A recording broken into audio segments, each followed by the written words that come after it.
Alors, bien entendu, c'est l'association nationale des élus du littoral. Et bien entendu, l'ensemble des Outre-mer, la Réunion, la Guadeloupe, la Martinique, Mayotte, et puis Nouvelle-Calédonie, on était présents avec une bonne délégation des ultramarins pour échanger, pour discuter sur des enjeux du développement de notre littoral. Et bien entendu, les questions qui sont aujourd'hui aux Antilles, Guyane, la question des sargasses, la question des retraits du trait de côte ont été donc à l'ordre du jour, et que aujourd'hui aussi c'est le maire de Bonifacio qui est président de l'association. Il vient d'être élu président, donc très solidaire avec nous sur nos problématiques, sur nos enjeux.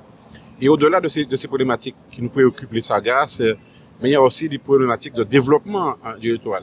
La loi littorale qui parle de développer et protéger. Il dit pas simplement protéger, mais il dit protéger et développer.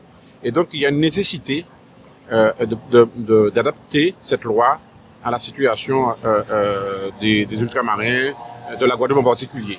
Et d'avoir avec nous Dominique Théophile comme sénateur, il était là aussi pour entendre au plus près les problématiques des collectivités, pour que lui puisse le porter au niveau du Sénat, pour faire des propositions de projets de loi d'adaptation de ce loi littorale qui est nécessaire. Parce que quand on regarde en Guadeloupe particulièrement, beaucoup de la population vit sur le littoral. Donc comment faire en sorte de protéger ce littoral, de le préserver, mais en même temps d'être un lieu de développement économique. C'est ça les enjeux. Est particulièrement intéressé par justement ce congrès. Il y a beaucoup de côtes, on voit les habitants, Bouillante et tout le reste, Pointe-Noire. Tout à fait. On a la chance d'avoir, plus que les autres îles de la Caraïbe, de géologies différentes. La géologie de la Grande Terre avec des problématiques qui sont plus liées là actuellement aux sargasses, là des fois aussi à la question des retraits du côte par rapport à la montée des eaux.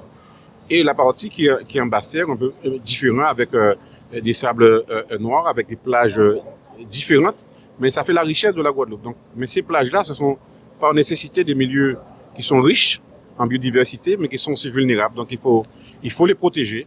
On est d'accord là-dessus, mais aussi il faut aussi que ce soit un lieu de développement économique, un lieu d'attractivité permettant de fixer l'emploi, permettant d'avoir des Guadeloupéens qui restent sur place. Donc quand on va dans ces congrès-là, c'est pour échanger, pour entendre des observations, parce que les problématiques du littoral qu'on a en Bretagne, qu'on a dans le sud de la France, qu'on a à Bonifacio, sont aussi les mêmes que les nôtres. Donc on peut prendre des idées pour les adapter peut-être voilà, sur la Guadeloupe. Prendre des idées, bien entendu, il faut les adapter, mais on a un socle commun, on a des enjeux de développement de ce littoral, on a des enjeux quand on voit Bonifacio, comment à travers l'activité, l'économie bleue.